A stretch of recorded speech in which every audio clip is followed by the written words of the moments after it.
Udara di pasar gelap mendadak mencengkam.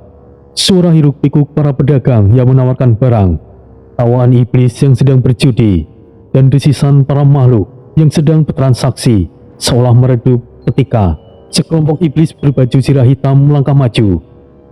"Kalian berdua menarik terlalu banyak perhatian," suara berat terdengar dari pimpinan mereka. Seorang iblis bertubuh besar, setinggi hampir 2 meter, dengan kulit abu-abu gelap dan sepasang mata hitam legam tanpa pupil. Sebuah pedang panjang berlumuran darah tersampir di punggungnya, memancarkan aura haus darah.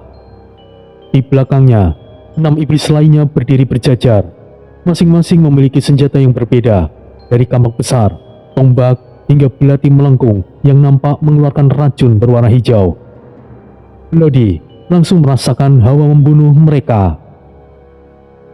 "Lalu, siapa kalian?" ucap Tori menyeringai. "Kami adalah pemburu bayaran. Kami mendapatkan perintah untuk menghabisi setiap pendatang baru yang terlalu mencolok. Kalian mencari informasi yang seharusnya tidak kalian cari. Kalian adalah bagian dari pengkhianat Antek Troy, bukan? Dan satu hal, kau terlalu mencolok. Memangnya dengan menyamar sebagai Dewa Iblis Troy, para iblis akan takut padamu? Hah, kau tidak lebih hanyalah seorang badut." "Tapi, aku memang Troy yang sebenarnya." "Tidak perlu banyak bicara lagi. Kita habisi mereka!" Tori menatap mereka dengan santai, tidak sedikit pun teriak gentar. "Sungguh aku sangat takut. Meskipun hanya 10% kekuatan yang baru bisa kugunakan, bukan berarti aku akan kesulitan melawan kalian." Kilatan ungu berkedip di balik awan gelap yang menggantung di langit kota, seolah memberikan pertanda akan datangnya pertarungan. Pimpinan pemburu bayaran itu menyeringai. "Kami tidak peduli dengan omong kosongmu. Hari ini adalah hari kematian kalian, karena kami hanya perlu membunuh kalian berdua." "Tidak baik membuat keributan di kota. Tori, apa yang harus kita lakukan?"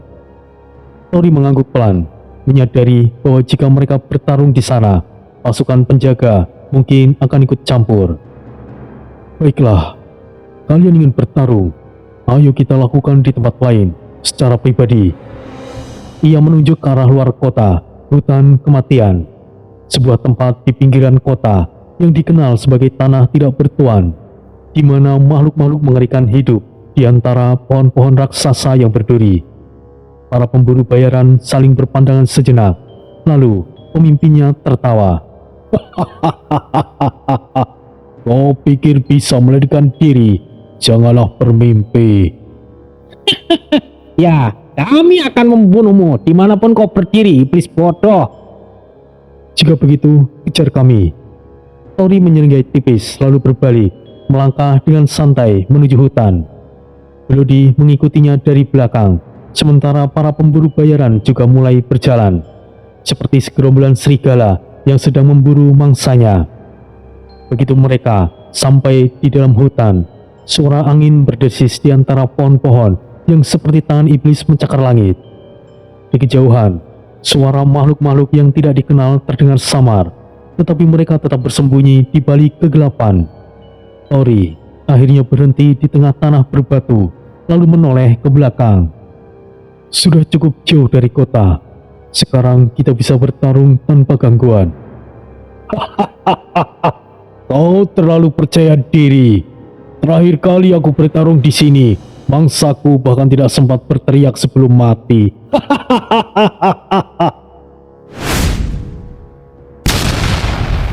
Tanpa peringatan, salah satu anak buahnya menerjang dengan kampak besar, mengayunkannya langsung di kepala Tori.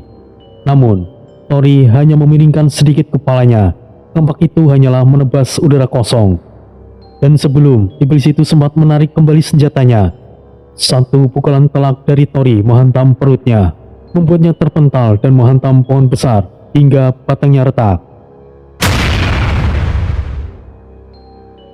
"Jangan meremehkannya. Ia punya sedikit kemampuan. Bunuh mereka!"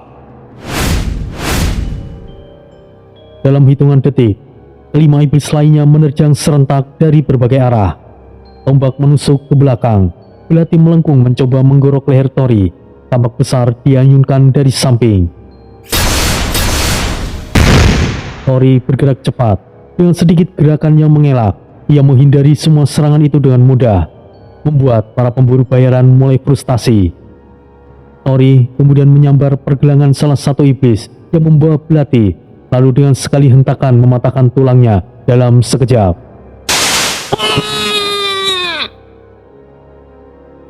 Iblis itu menjerit, tetapi sebelum ia bisa mundur, Bloody menendangnya tepat di dada, menghantamkan tubuhnya langsung ke tanah. Apakah hanya segini? Tori berkata dengan nada yang meremehkan. Pemimpin pemburu bayaran itu menggeram, lalu menghunuskan pedangnya yang berlumuran darah. Cukup main-mainnya, aku akan memotong kepalamu sendiri. Jika begitu, kemarilah. Mari kita lihat, apakah kau bisa melakukannya. Tiba-tiba, energi iblis hitam mulai berputar di sekitar tubuh Tori. Udara menjadi lebih berat, tanah bergetar pelan, dan para pemburu bayaran yang tersisa mulai merasakan sesuatu yang aneh. Apa ini? Aura ini! Salah satu dari mereka berbisik, mendadak merasakan tekanan yang luar biasa dari Tori. Jangan takut, ia hanya menggertak. Namun dalam sekejap, tanpa peringatan, Tori sudah ada di depan pimpinan mereka.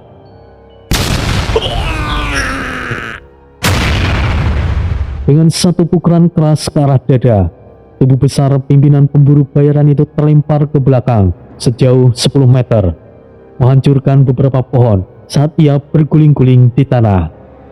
Darah hitam muncrat dari mulutnya. Semua anak buahnya membeku. Tori mengangkat kepalanya, matanya yang berwarna merah berkilat tajam di bawah cahaya bulan ungu. Apakah masih mau lanjut? Para pemburu bayaran yang tersisa mulai ragu. Mereka melihat pimpinan mereka berusaha bangkit, tetapi tubuhnya bergetar dengan hebat. Ini kesempatan kalian untuk lari. Mereka saling berpandangan, lalu dalam hitungan detik, mereka semua langsung kabur ke arah hutan, meninggalkan pimpinan mereka yang masih terkapar. Tori mendekatinya, menatapnya dari atas. Pimpinan pemburu bayaran itu mendengus lemah. Siapa kau sebenarnya? Hanyalah peniru sang dewa iblis. Lalu, Tori membalikan badan, meninggalkannya di tengah kegelapan hutan.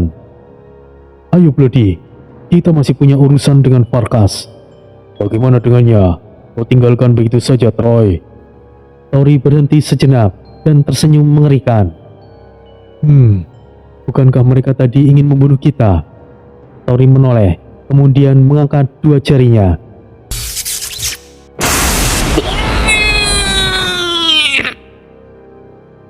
Pimpinan pemburu itu langsung meledak, dan mereka yang lari juga meledak satu persatu. Sekarang, ayo kita lanjutkan, Bloody. Bukankah kau bilang menyuruh mereka pergi, Tori? Sedikit harapan akan membuat mereka senang. Lebih baik membiarkan mereka lengah daripada melawan mereka dalam kondisi yang terpojok, bukan? Ngomong-ngomong, kau itu ingin memanggilku Tori atau Troy? Ya, keduanya jika dibutuhkan saja. Sekarang ini, dia ini Troy atau Tori. Sifatnya sudah hampir mirip seperti iblis, batin Bloody. Di langit kedua alam iblis masih dihiasi warna ungu gelap dengan cahaya merah samar yang menyelinap di antara awan pekat. Setelah meninggalkan hutan kematian, Tori dan Bloody terus berjalan ke arah barat menuju pegunungan neraka, tempat yang dikatakan sebagai gerbang menuju rahasia teratai bayangan. Di sepanjang perjalanan, suara makhluk-makhluk ganas terdengar mengintai dari balik pepohonan hitam yang bengkok dan beracun. Mata mereka menyala dari balik kegelapan hutan. Beberapa bayangan besar bergerak mengikuti langkah mereka. Sepertinya kita akan mendapatkan masalah, Tori. Biarkan mereka, Bloody. Selama kita tidak menyerang duluan, mereka juga tidak akan menyerang. Bloody mengangguk, meskipun tubuhnya tetap waspada. Beberapa kali, iblis-iblis rasa lain mencoba mendekat, seperti gol bersisik, anakron berpunggung duri, dan behemoth kecil. Tetapi, Tori dan Bloody terus melangkah tanpa menaruh perhatian. Aku kira kita akan diserang. Di sini, yang kuat bukan hanya kita. Jika kita bertarung tanpa alasan, kita hanya akan mengundang lebih banyak musuh. Hanya yang bodoh yang bertarung tanpa tujuan. Jadi, kau sudah mulai berpikir seperti iblis sejati sekarang. Tori hanya menyeringai kecil dan melanjutkan langkahnya. Setelah berhasil melewati hutan, mereka akhirnya tiba di tepi sebuah danau besar. Airnya berwarna kehitaman dengan uap tebal yang beracun yang melayang di atas permukaannya. Di tengah-tengah danau, samar-samar terlihat reruntuhan kuno yang menjulang seperti sisa-sisa sebuah kuil besar. Tori, apakah kita harus menyeberangi ini? Tidak ada jalan lain, Bloody. Pegunungan neraka ada di seberang sana. Namun, sebelum mereka bisa melangkah lebih jauh, air danau tiba-tiba meledak, menciptakan gelombang yang besar.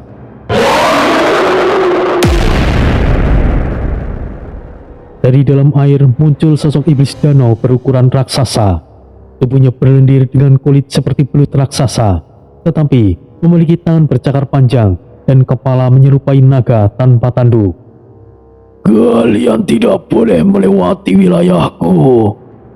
Suaranya bergemuruh, membuat permukaan air bergetar. Bloody langsung memasang kuda-kudanya, mengangkat tombaknya tinggi-tinggi. Tori, aku akan menghadapinya. Baiklah, jangan buat aku menunggu terlalu lama, Bloody. Iblis danau itu mengayunkan cakarnya dengan kecepatan tinggi. Bloody melompat ke udara. Tombaknya berputar cepat, menangkis serangan itu. Namun, cakar iblis itu terlalu kuat. Bloody terpental ke belakang, tetapi ia segera mendarat dengan satu lutut di atas batu licin. Kau cepat juga rupanya.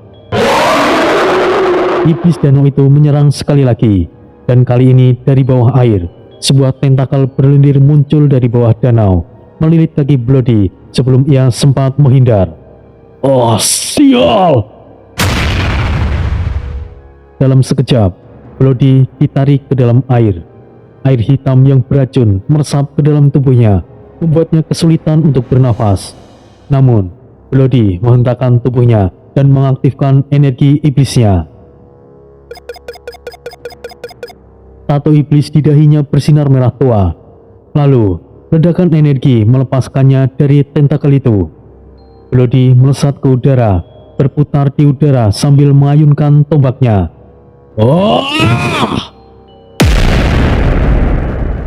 Tombak iblisnya menusuk tepat di bau iblis danau itu, membuatnya meraung kesakitan. Namun, itu belum cukup untuk mengalahkannya. Iblis danau itu membuka mulutnya, mengeluarkan gelombang energi hitam yang langsung menghantam Bloody dari udara. Bloody terhempas keras di tepi danau, menghantam batu hingga tubuhnya bergetar kesakitan. Tori, yang sejak awal hanya diam menyaksikan, akhirnya menghela nafas panjang. Sudah cukup main-mainnya, Bloody. Tiba-tiba, udara di sekitar Tori mendadak berubah drastis. Gelombang energi iblis merembes dari tubuhnya, menggetarkan tanah di bawahnya. Iblis danau itu menegang, merasakan tekanan yang belum pernah ia alami sebelumnya. Ada apa ini?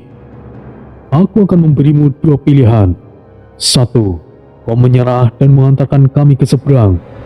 2. Aku akan menghancurkanmu dan menggunakan tubuhmu sebagai jembatan. Mata iblis danau itu membelalak. Energi iblis Tori terasa berbeda dari iblis lainnya.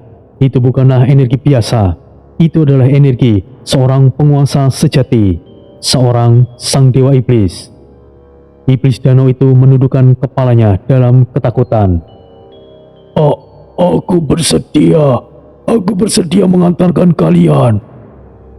Dengan tubuh yang besar, iblis danau itu berubah menjadi perahu hitam, membiarkan Tori dan Bloody naik ke punggungnya. Seharusnya kau lakukan ini sejak awal, Tori. Seharusnya aku yang membiarkanmu bertarung lebih lama. Diamlah, jika kau tidak ikut campur, aku tadi pasti menang, Tori. Aku suka kemampuan unikmu itu, Bloody. Memutar takdir. Mas Ren cukup jenius.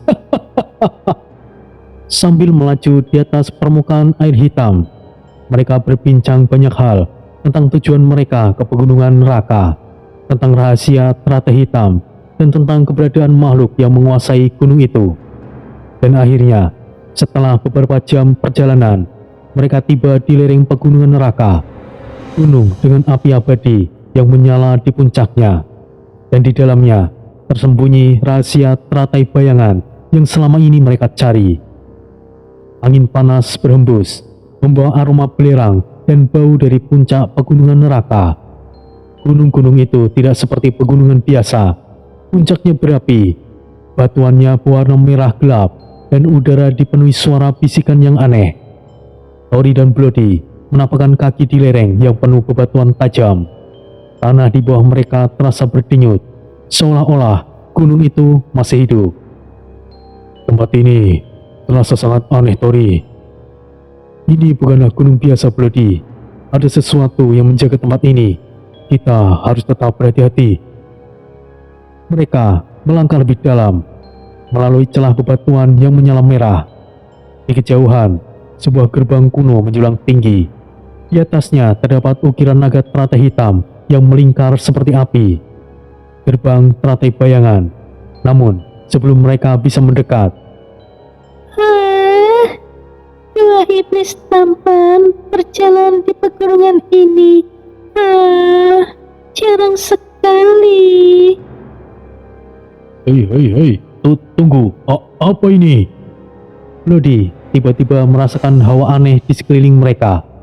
Angin yang semula panas berubah menjadi lembut dan sejuk. Tiba-tiba, dari balik bayangan batu-batu besar, muncul beberapa sosok yang luar biasa menawan. Wanita-wanita iblis dengan tubuh ramping, kulit bercahaya, dan mata berkilauan seperti permata. Mereka menggunakan pakaian tipis yang melayang-layang, menampakkan aura menggoda yang sangat luar biasa. Kalian pasti kelelahan. Biarkan kami menemani kalian sebentar. Maukah bermain bersama kami? Suara mereka bergetar dengan daya hipnotis, membuat udara di sekitar Tori dan Bloody terasa berat dan manis seperti madu. Sial! Bloody menggigit bibirnya. Ini para sukubus bayangan. Mereka tidak akan menyerang kita secara fisik, tapi... Salah satu dari mereka mendekat ke arah Bloody. Jari lentiknya menyentuh dadanya perlahan.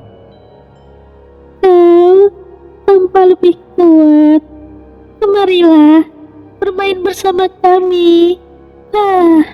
Aku punya ide. Bagaimana jika kita berbagi kekuatan? Pastinya sangat luar biasa.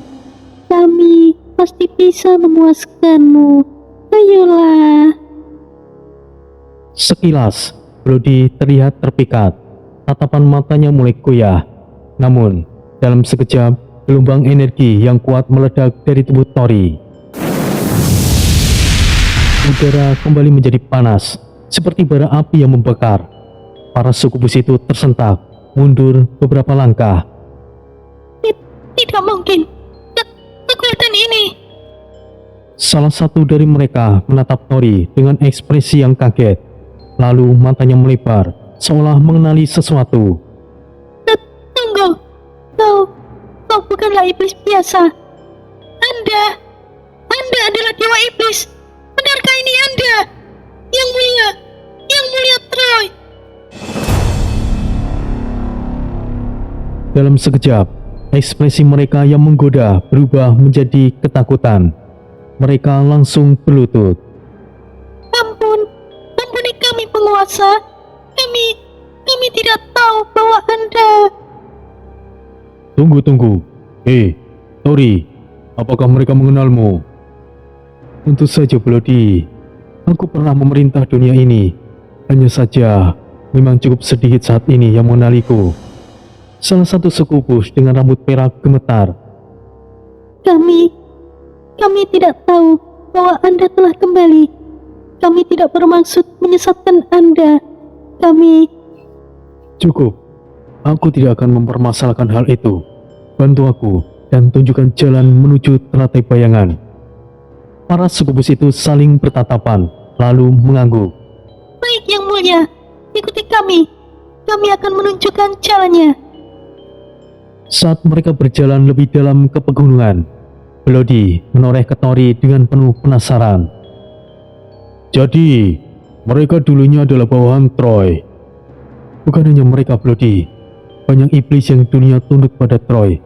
Tapi, setelah ia menghilang, mereka menyebar, bersembunyi, atau beralih kesetiaan.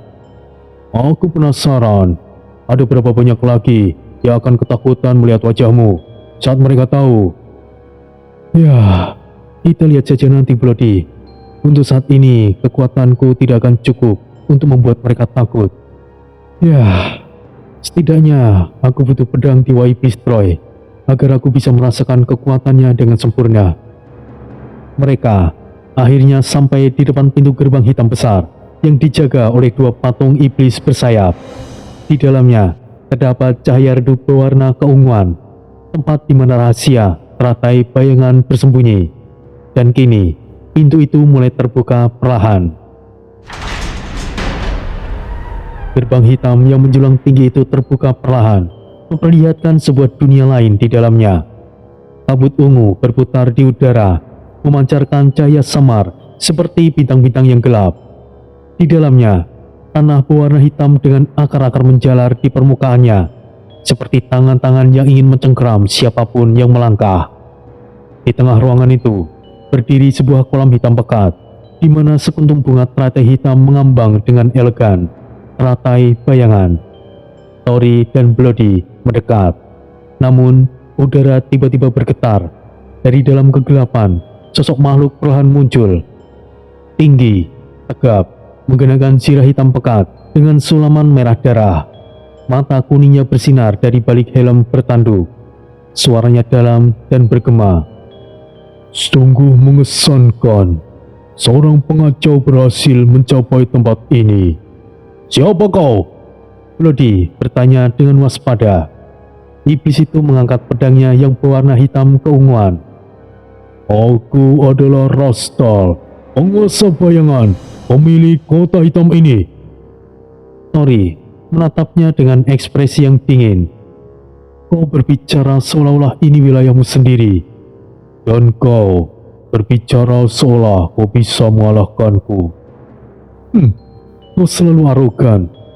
Rastal menyeringai dan tiba-tiba pedang bayangannya melesat ke arah Tori. Tori menangkis serangan itu dengan lengannya, menciptakan gelombang energi yang meretakkan lantai di bawahnya. Bloody segera melompat mundur, menatap dengan tegang. Sial, pria ini sangat kuat. Rastal menghilang dalam sekejap, hanya bayangannya yang tersisa. Lalu, dari belakang, sebuah bilah bayangan hampir mengenai Tori. Namun, ia memutar tubuhnya dengan cepat dan menepisnya. Ini hanyalah trik murahan. Oh, benarkah? Dalam sekejap, puluhan bilah bayangan muncul dari berbagai arah. Tori tidak menghindar, namun sebaliknya, tiba-tiba, udara di sekitarnya berubah menjadi gelap total. Bayangan menguasai semuanya. Oh, sial. Dari dalam kegelapan itu, sepasang mata merah menyala. Suara Tori bergema. Bayangan adalah kegelapan, dan kegelapan adalah pelayanku. Aku mengendalikan semua kegelapan. Bayangan yang semula menyerang Tori justru terserap masuk ke dalam tubuhnya. Rastal membuka matanya dengan lebar. Oh, teknik ini. Tori melepaskan kekuatan yang dahsyat, menghancurkan bayangan di sekitarnya. Dalam satu serangan, Rastal terpental dan jatuh berlutut.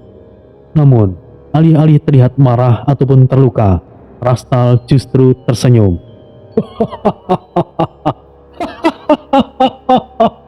Aku sudah menduganya. Tori menatapnya dengan senyuman sinis. Tidak perlu melakukan itu jika kau sudah tahu, Rastal. Rastal perlahan bangkit, menepuk sirahnya yang berdebu. Ya, itu sudah pasti. Ini hanyalah ujian sederhana untuk memastikan bahwa Anda benar-benar raja kami. Salam yang mulia. Bloody langsung terkejut. Hei, tunggu. Jadi sejak awal kau tahu siapa dia? Tentu saja. Hanya saja makhluk yang bisa menyerap bayangan seperti itu. Dan itu adalah raja kami yang sejati, Troy, sang dewa iblis. Dengan kekuatan dan kemampuanmu, kau bisa mendapatkan posisi tinggi di langit ketujuh. Kenapa kau memilih di sini, Tal? Anda lebih mengerti tentangku.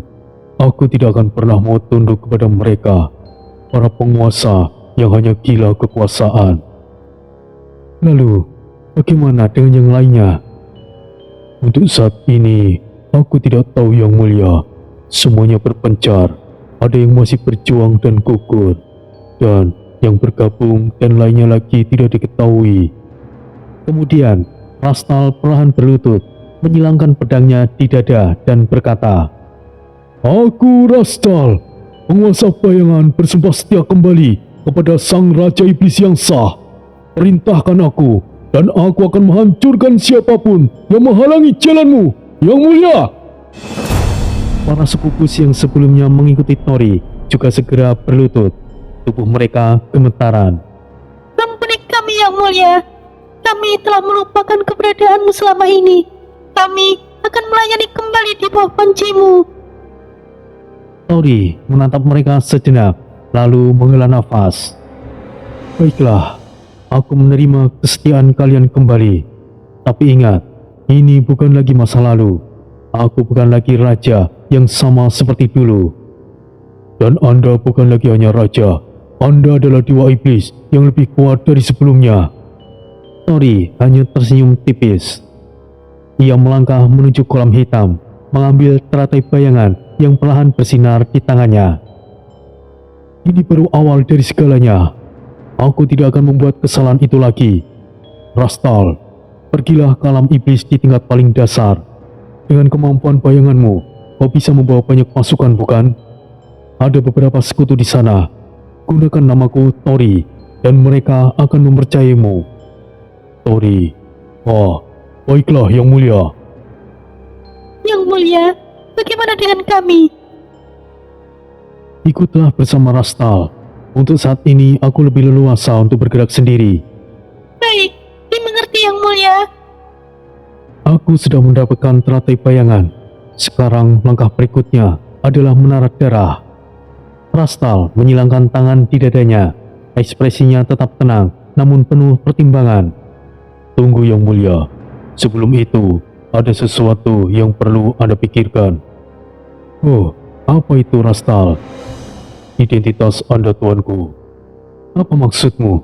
Semua orang harus tahu bahwa aku telah kembali, bukan? Dan itulah masalahnya yang mulia. Anda belum sepenuhnya pulih. Meskipun Anda tetaplah raja, kekuatan Anda masih belum sebanding dengan masa lalu. Terlalu banyak pihak yang akan tertarik jika nama Troy kembali menggema di alam iblis. Suasana menjadi hening. Bloody menatap mereka berdua, lalu menyela. Jadi maksudmu, kita harus menyembunyikan identitasnya, begitu? Untuk saat ini, iya. Akan lebih mudah bergerak dalam bayangan daripada menghadapi lawan dari segala arah. Tori terdiam. Ia tahu Rastal benar. Dahulu, ketika Troy masih menjadi raja, setiap iblis di alam iblis bersujud di hadapannya. Tapi sekarang, Troy hanyalah bayangan dari masa lalu. Jika terlalu terbuka, justru mereka akan dikejar yang ingin mengambil kepalanya. Gunakan nama lain, nama yang tidak akan langsung membangkitkan kecurigaan yang mulia. Ya, aku sudah memikirkan hal itu. Aku akan menggunakan nama Tori. Tori, apakah kau serius? Bloody menoleh dengan bingung.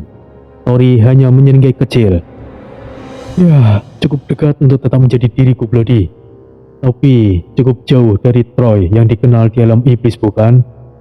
Pilihan yang bijak, Yang Mulia. Rastal tersenyum tipis. Rastal, sekali lagi aku katakan padamu, saya mendengarnya, Yang Mulia.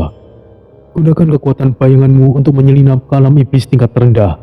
Di sana, temukan sekutuku yang bersembunyi, Monaye, Aoji, Red Baron, dan pasukan lainnya. Mereka masih bersembunyi di hutan, menunggu perintahku. Saya mengerti. Lalu, setelah saya menemui mereka, apa yang akan saya lakukan? Bawa mereka ke tempat aman. Jangan biarkan mereka tetap berkeliaran di sini. Akan terlalu berbahaya. Sebuah strategi yang bagus. Jika mereka tetap berada di dekat Anda, mereka hanya akan menjadi target. Itu tepat. Sekarang kau mengerti apa tugasmu. Gunakan bayanganmu untuk membawa mereka dengan aman. Jangan sampai ada yang menyadari pergerakanmu. Aku akan menjalankan perintahmu, Yang Mulia. Lalu, ia melangkah mundur ke dalam kegelapan, dan dalam sekejap, bayangannya menyatu dengan kegelapan dan menghilang tanpa suara. Bloody menatap kosong ke arah bayangan yang baru saja lenyap. Oh, gila. Dia benar-benar seorang penguasa bayangan. Apakah ia sekuat Mas Ryo, Tori? Dia dulunya adalah Jenderal Troy yang paling diandalkan. Sama seperti Mas Ryo. Bagaimana aku mempercayainya? Namun, ada sesuatu yang mengganggu pikirannya. Menara darah. Apa yang akan menunggu di sana? Dan yang lebih penting lagi, rahasia apa yang akan terungkap? Setelah memastikan bahwa Rastal telah berangkat, Tori dan Bloody melanjutkan perjalanan mereka. Menara darah bukanlah tempat biasa.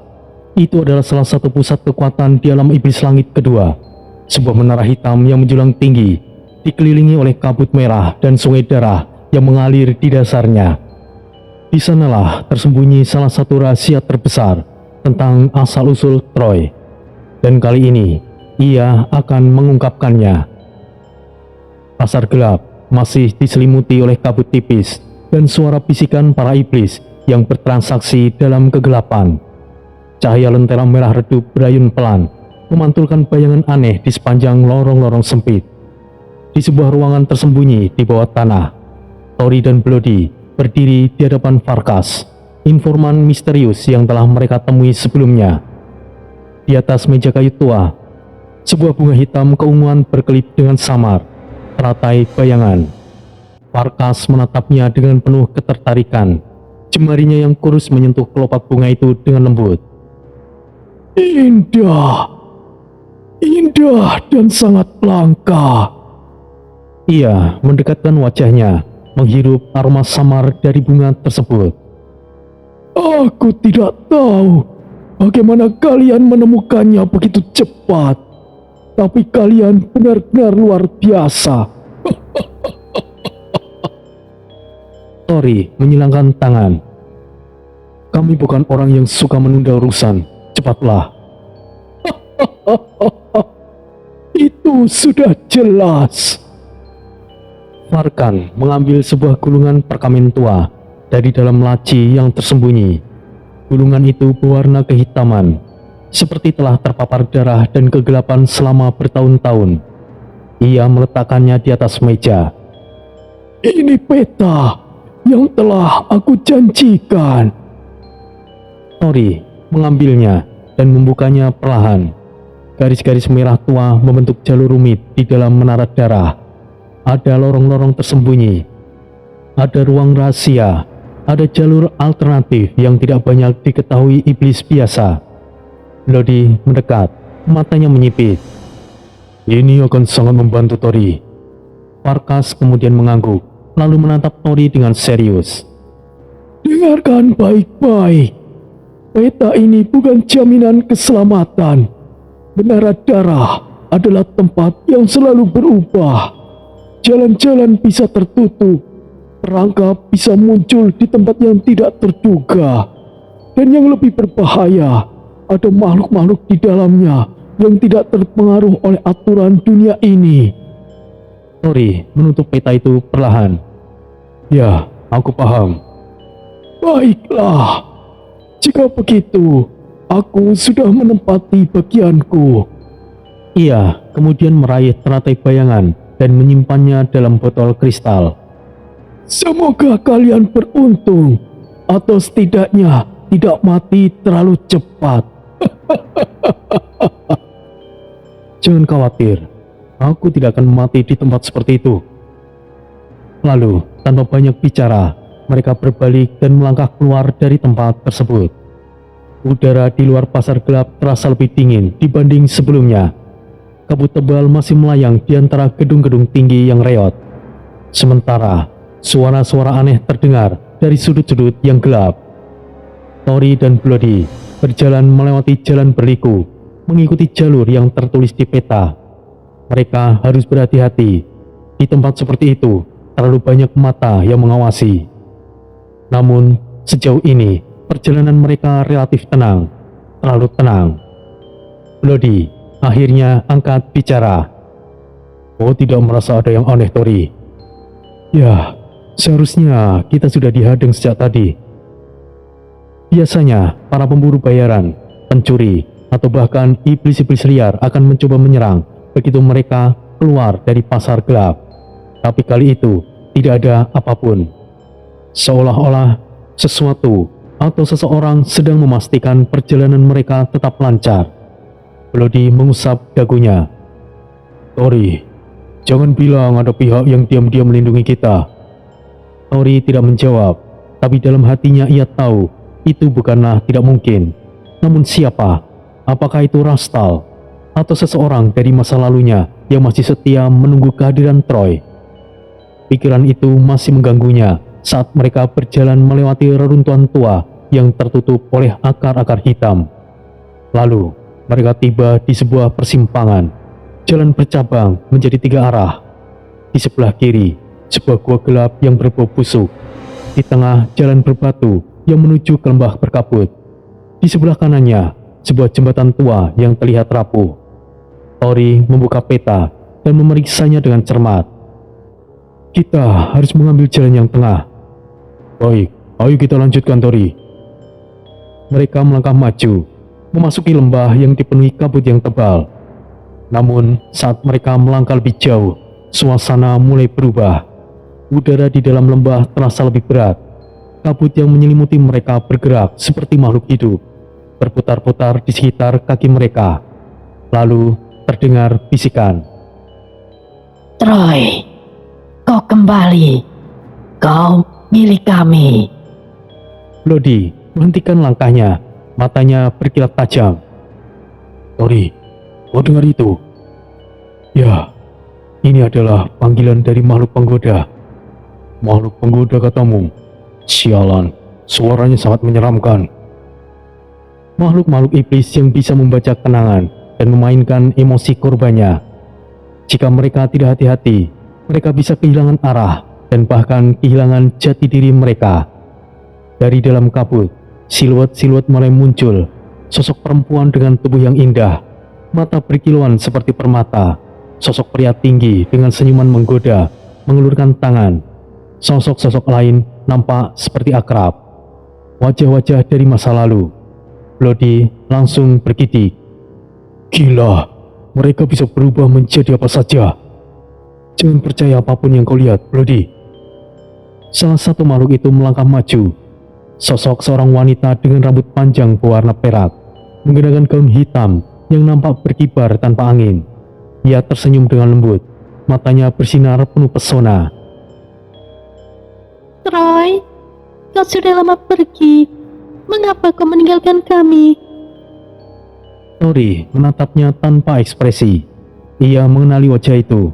Itu adalah salah satu selirnya di masa lalu, seorang sukubus kuat yang pernah mengabdikan dirinya untuknya. Tapi ia tahu itu bukan dia. Itu hanyalah ilusi. Makhluk itu semakin mendekat. Suaranya penuh kelembutan. Kembalilah padaku. Kau tahu bahwa tempatmu adalah di sisiku.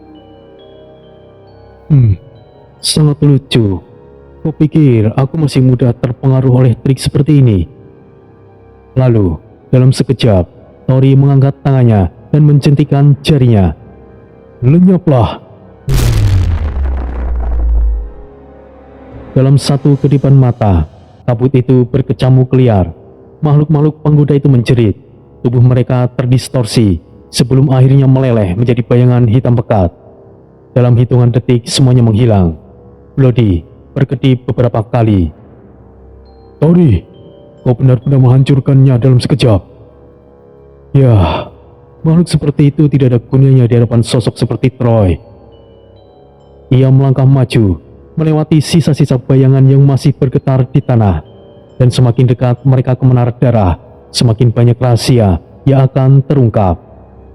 Menara darah menjulang tinggi di kejauhan, menyusup ke langit kelam seperti sebuah tombak raksasa yang menusuk dimensi itu. Cahaya merah darah mengalir dari celah-celahnya, seperti urat nadi yang berdenyut perlahan. Di depannya, sebuah gerbang hitam berdiri megah, dijaga oleh dua penjaga iblis bersayap besar dengan mata kosong seperti arang. Tori dan Bloody berdiri di kejauhan, mengamati struktur menara itu dengan seksama. "Jadi, inilah tempatnya, Tori. Peta ini hanya memberi kita jalur alternatif, tapi tidak memberitahu apa yang menunggu kita di dalam. Bukankah itu bagian terbaik dari petualangan ini, Tori?"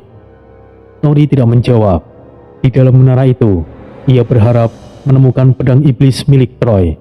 Namun, sesuatu di dalam dirinya mengatakan bahwa pedang itu mungkin sudah lama menghilang. Dan tanpa mereka sadari, di atas puncak menara, sepasang mata menyaksikan kedatangan mereka. Tori dan Bloody bergerak cepat, menghindari jalur utama yang dijaga ketat. Mereka melewati reruntuhan tua di sisi menara, menemukan jalan tersembunyi yang hanya diketahui oleh mereka yang memiliki akses ke peta rahasia. Lorong itu sempit dan gelap, udara di dalamnya terasa pekat dengan aroma darah kering. Langkah kaki mereka bergema, seolah ada sesuatu yang mengikuti mereka di belakang. Namun, mereka tetap berjalan tanpa menoleh. Di dalam menara darah, ketakutan hanya akan membuat mereka semakin lemah. Setelah beberapa saat, mereka tiba di sebuah aula luas yang dipenuhi dengan pilar-pilar batu hitam. Cahaya merah dari dinding menara berkedip samar, menciptakan bayangan yang bergerak sendiri. Di tengah ruangan, sebuah altar besar berdiri. Di atasnya, sebuah pedang iblis terhunus, terjebak dalam lapisan kristal hitam. Tori mendekat. Ia menyaksikan pedang tersebut, namun bukan pedang yang ia cari. Pedang itu terasa kuat, namun tidak memiliki jejak energi Troy di dalamnya. Bloody menyentuh pinggiran altar. "Sepertinya ini salah satu pedang penguasa." Tori menghela nafas pelan. Jadi benar, pedang Troy tidak ada di sana. Namun, sebelum mereka bisa berpikir lebih jauh, tiba-tiba seluruh ruangan berguncang. Sebuah suara berat menggema di balik kegelapan. "Siapa yang berani masuk tanpa izinku?" Dari balik bayangan yang menggulung seperti kabut hitam, seorang pria tinggi dengan jubah gelap muncul. Ia memiliki sayap hitam besar yang menyelimuti tubuhnya, dan di atas kepalanya, sebuah jubah hitam dengan corak emas menutupi wajahnya, memancarkan aura iblis yang menakutkan. Tori langsung mengenalinya. Jubah itu adalah jubah Dewa Iblis Troy. Sosok itu melangkah maju. Suara sepatunya bergema di ruangan. "Aku adalah Raja Wali Iblis, penguasa menara darah, dan kalian adalah penyusup yang harus mati." Ia menatap Tori dan Bloody dengan penuh tekanan. Bloody menyeringai, mengangkat tangannya. "Oh, akhirnya ada sedikit aksi." Namun Tori tetap diam. Raja Wali Iblis, makhluk itu adalah salah satu penjaga tertua di alam iblis. Dahulu, ia adalah seorang jenderal di bawah Troy, bertugas melindungi bagian terdalam menara. Tapi sekarang, sepertinya ia tidak mengenali Troy, atau mungkin karena lupa, atau mungkin ia hanyalah pura-pura tidak mengenali. Tori mengangkat tangannya, mencoba merasakan energi yang mengalir dari jubah itu. Dan itu benar, itu adalah jubah Dewa Iblis Troy. Jika ia bisa mendapatkannya kembali, maka sebagian kekuatan Dewa Iblis akan kembali ke tubuhnya. Namun, mengambil dari tangan seorang Raja Wali Iblis bukanlah tugas yang mudah. Raja Wali Iblis mengangkat satu tangannya, menciptakan tombak bayangan yang berdenyut dengan energi gelap. Bersiaplah untuk mati, penyusup harus mati. Pertarungan akhirnya dimulai. Bloody menghindar dengan cepat saat tombak bayangan itu menghantam lantai, menciptakan ledakan energi yang mengoyak ruangan. Tori melompat ke belakang, matanya memperhatikan setiap gerakan Raja Wali Iblis itu. Ia terlalu kuat untuk dilawan secara langsung. Namun, mereka tidak harus menang. Mereka hanya butuh jubah itu. Bloody bergerak cepat, menyerang dari samping dengan cakar energinya. Tombak Raja Wali Iblis menahan serangannya dengan mudah. Terlalu lambat. Dalam sekejap, ia berbalik dan menendang Bloody dengan kekuatan yang luar biasa. Bloody terlempar ke pilar batu, tubuhnya menghancurkan sebagian dinding ruangan. Namun, di saat yang sama, Tori sudah bergerak. Ia tidak menyerang langsung.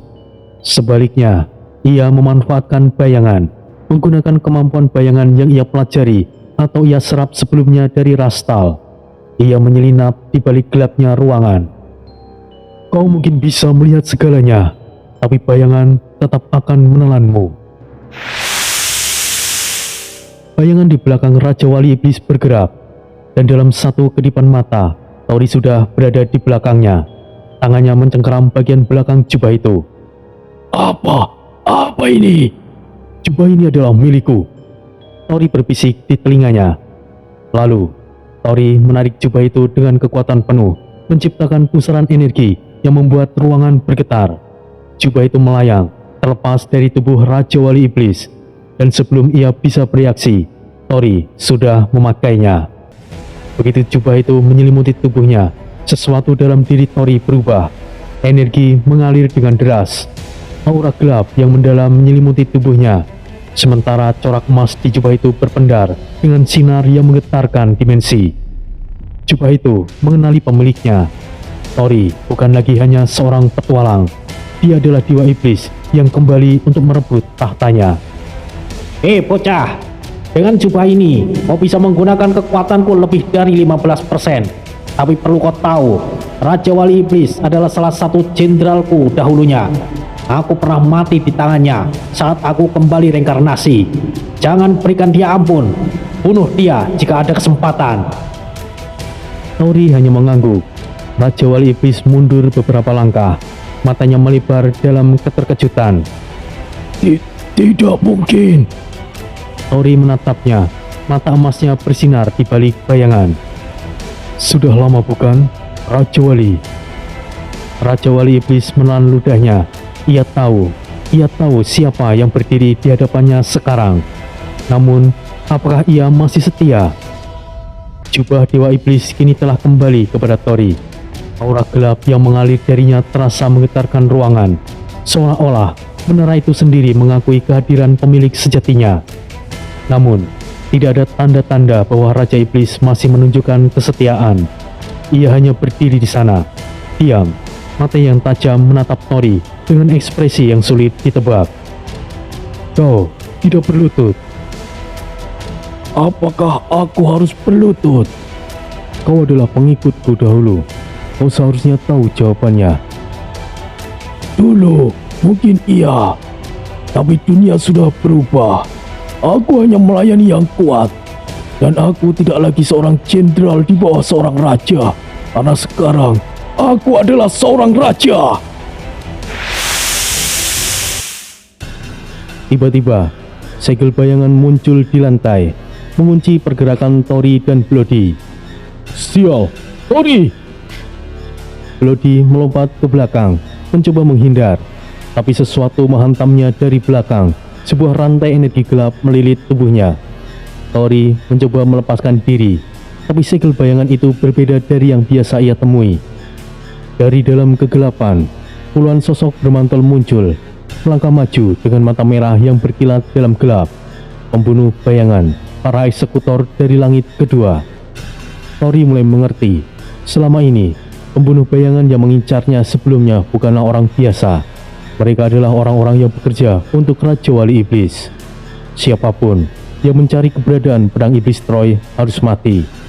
Itu bukanlah perintah dari penguasa langit kedua, itu adalah perintah dari Raja Wali Iblis sendiri.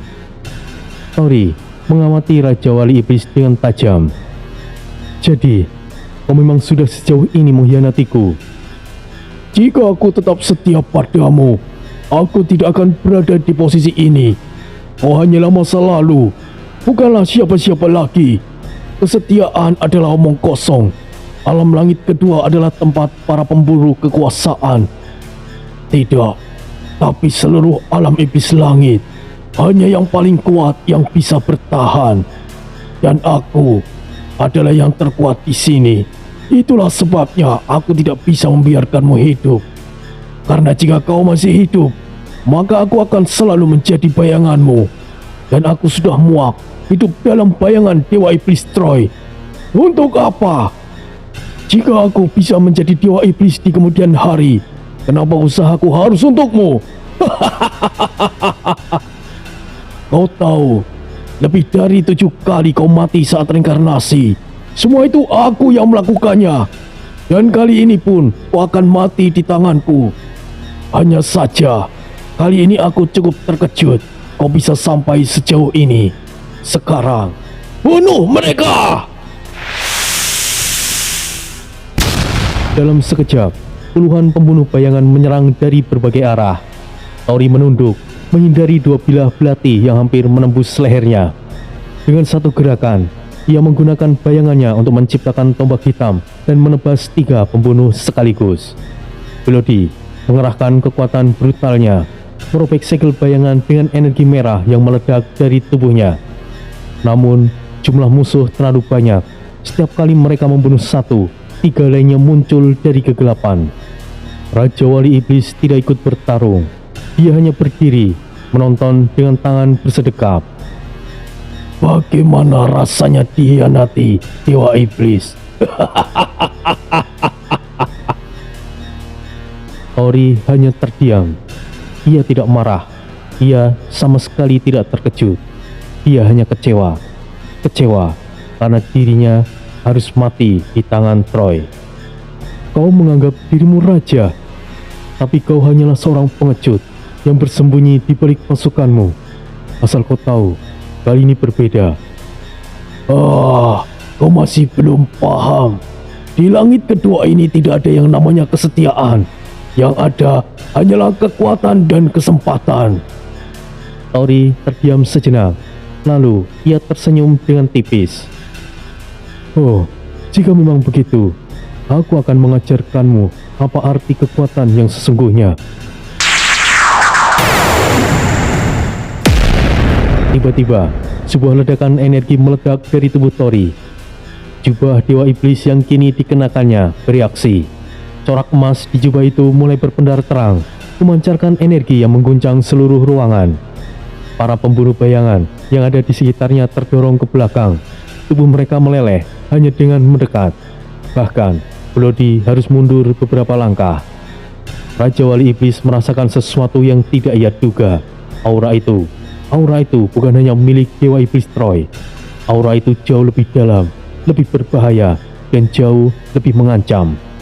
Untuk pertama kalinya, ekspresi percaya dirinya memudar. Tori membuka matanya perlahan. Mata emasnya bersinar dengan kilatan petir dan api iblis. Jubah Dewa Iblis bukan sekedar jubah biasa. Itu adalah bagian dari tubuhnya, bagian dari jati dirinya yang tersegel selama ini. Ia mengangkat satu tangan, dan dalam sekejap, bayangan di ruangan itu berubah bentuk, menciptakan ribuan tombak hitam yang melayang di udara. Kau bilang, di langit kedua ini hanya ada kekuatan dan kesempatan. Baiklah.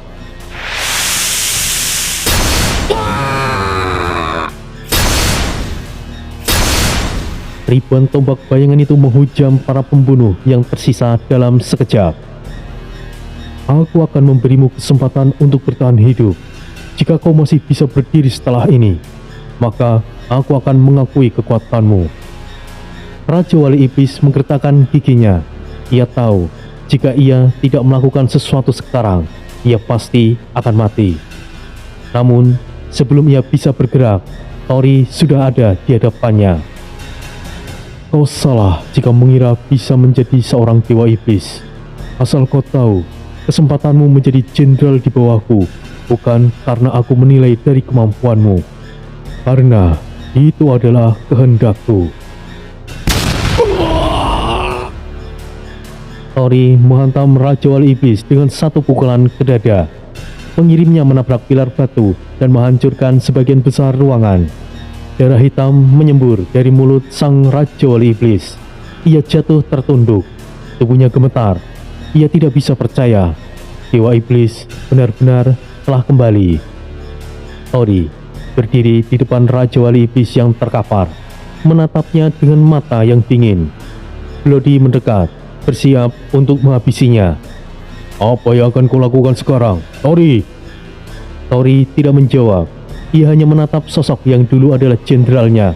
Sekarang hanyalah seorang pengkhianat yang gagal. Apa yang akan ia lakukan? Apakah ia akan menghabisi mantan jenderalnya? Ataukah ia akan membiarkannya hidup untuk tujuan lain? Raja Wali Iblis terkapar. Tubuhnya bersimbah darah. Nafasnya berat. Matanya masih menyiratkan keangkuhan, meskipun tubuhnya tidak lagi mampu berdiri. Tori menatapnya tanpa ekspresi. Aku pernah mempercayaimu, tapi ambisi telah membutakanmu, Raja Wali Iblis. Raja Wali Iblis tersenyum samar. Darah mengalir dari sudut bibirnya. Itu semua kesalahanmu. Kau memiliki posisi, kau memiliki kekuasaan, dan kau memiliki segalanya. Kau bisa memberikan kesejahteraan kepada bawahanmu dengan itu. Kenapa kau harus menolak invasi hanya demi keegoisanmu sendiri? Lihatlah mereka yang telah setia padamu. Mereka diburu, dibunuh, dan harus bersembunyi dalam ketakutan. Semuanya karena ulahmu, Raja Wali Iblis. Dan inilah kesalahan terakhirmu. Kau tidak lebih sama seperti bajingan yang ada di atas sana. Kau tidak akan pernah mengerti bagaimana dunia ini bermain. Kau hanyalah iblis rendahan yang ingin merangkak lebih tinggi. Jangan samakan pola pikirmu dengan sosok raja sejati sepertiku yang telah melihat luasnya semesta. Kau hanyalah kerikil yang tidak berguna. Tori mengangkat tangannya. Bayangan di sekelilingnya mereka bergetar, menciptakan sebuah tombak hitam yang melayang di udara. Tunggu dulu, aku bisa. Tombak itu menembus dada sang Raja Wali Iblis, menancapkannya ke tanah dengan suara yang mengerikan. Matanya membelalak, tubuhnya kejang sejenak sebelum akhirnya melemas. Energi kegelapan yang membalut tubuhnya mulai hancur perlahan, berubah menjadi debu yang tersapu angin. Raja Wali Iblis, salah satu penguasa langit kedua, telah mati. Tori membalikan badan, tidak lagi menaruh perhatian pada mayat yang dulu adalah jenderalnya. Bloody, kita pergi. Oh, kau sama sekali tidak memberikan kesempatan sedikit pun, Tori. Pengkhianat tidak layak untuk hidup. Dengan tewasnya Raja Wali Iblis, kekuasaan di Menara Darah akan segera runtuh. Mereka tidak bisa tinggal di sana lebih lama. Dan tujuan selanjutnya adalah kota terbesar di alam iblis langit kedua, kota Gorta. Sebuah kota yang dikenal sebagai jantung neraka kedua, tempat para iblis, pencuri, pedagang gelap, dan penguasa bayangan berkumpul. Di sana, mereka mungkin bisa mendapatkan informasi tentang bagaimana cara naik ke langit ketiga. Namun, perjalanan menuju kota itu tidaklah mudah.